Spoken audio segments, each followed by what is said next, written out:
So the southern half of the eye wall's coming across, and this is what we have left. And you're going to see some serious destruction as we walk down here. Every single cherry wine has been bowled over. The Biox seem to have done okay. They definitely have some uprooting problems, like this guy right here. CBG plant's completely laid over. This one looks like it got just twisted up in a circle. All the branches are broken. A lot of the smaller plants did better. And of course, the 10-footer somehow made it, but the Biox and the cherry wine are not looking good. So, hello again, everybody, and welcome back to the channel. In today's video, we're going to talk about how we grew hemp in 2020, some reflections of the grow season itself, and what to look forward to in 2021.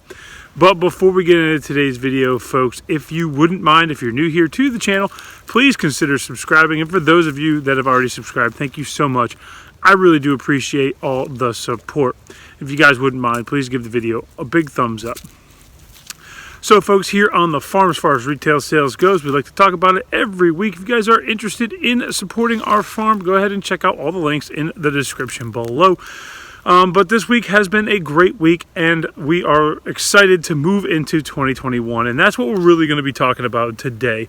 Towards the end of the video, I actually put together a collage of pictures through the grow season, from the first planting all the way to the end harvest product, which is the flowers we're trimming today. So I hope you enjoy that at the end of the video.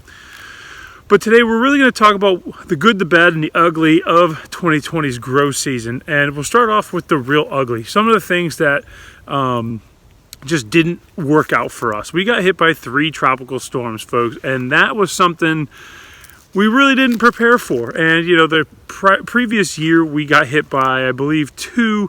One was really late, and that wasn't a big deal for us. But this year it was 3, and they were all before, during, and right after the main harvest. It was a real pain, and we went through a lot of problems when those storms hit. So that was a really ugly scenario for us, along with the rains that came with them.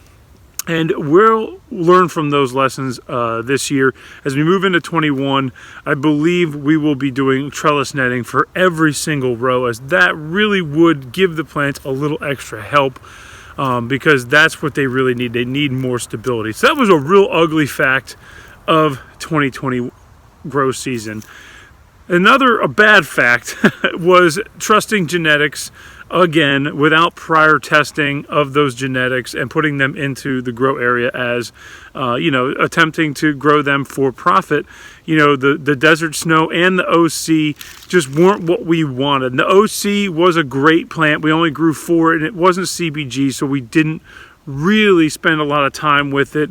And then desert snow was just an absolute failure, a total crop failure. The CBD wasn't that great. The CBG was non-existent, and we were really disappointed by that. We lost an entire row of the grow due to lack of good genetics, and that was a real bad fact. And I know a lot of people ran into that this year. And so we're trying to remedy that in 2021. And we'll talk about that a little bit later on as well. Let's talk about some of the good things we did in 2020. One of the good things that I think we did was really just scale back a little bit. We stuck with the 3 amigos, I like to call them, with the cherry wine, auto sweetened, and Biox, which is everybody's favorite flower. We grew those. We knew what we were getting.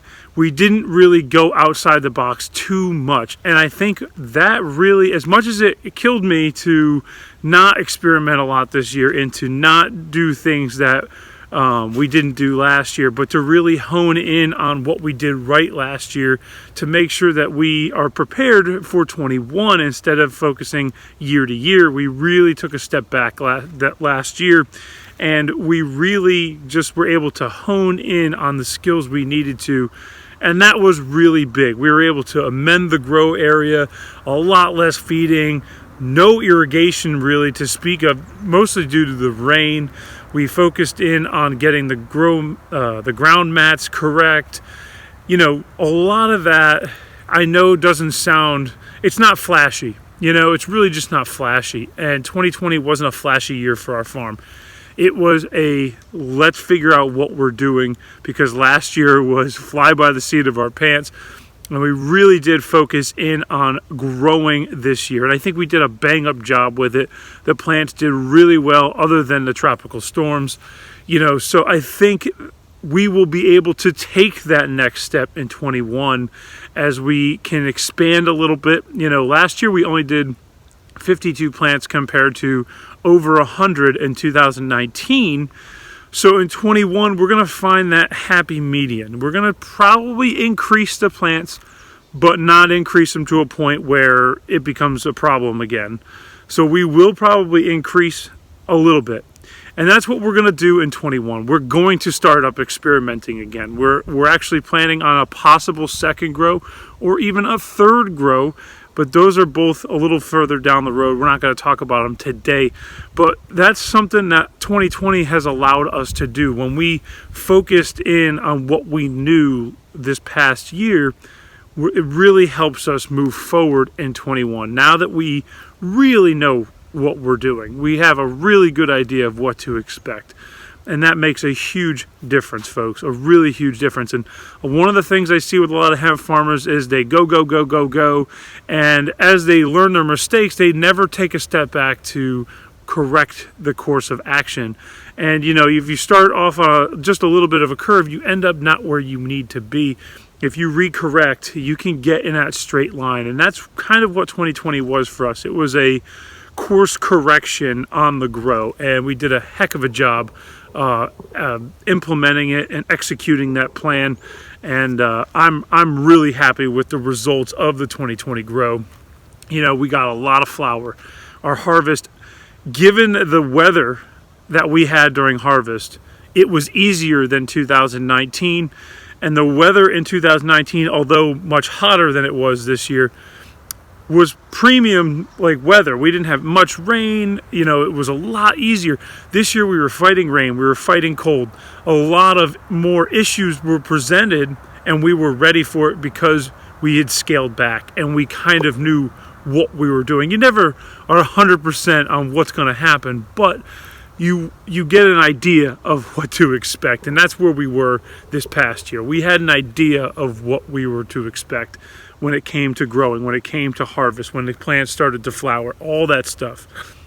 So this year we're really going to focus in on getting back into the experiments, learning the couple new tricks, playing around with the plants a little bit.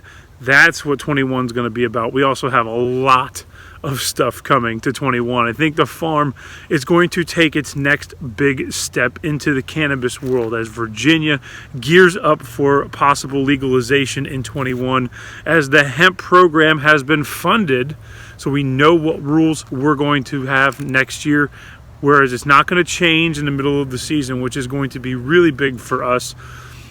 So that is really what to expect. That's how we grew hemp in 2020, and what we're going to experience in 21 is going to be more like 2019, where we're going to be doing a lot more different things here on the farm. But folks, that is our review of 2020. I really hope you enjoyed the video. This is how we grew hemp in 2020. And if you guys are interested in anything and supporting our farm, all those links are in the description below. If you guys want to comment on the video, let me know what you loved about our 2020 grow, what you didn't like about our 2020 grow. I love to hear from you guys. And at the end of the video, I did put a collage together. It's about 20 seconds or so of pictures that we took throughout the grow season, and I really hope you enjoy it. But that is all I have for you guys today. I hope you stay happy, healthy, and I will see you in another video.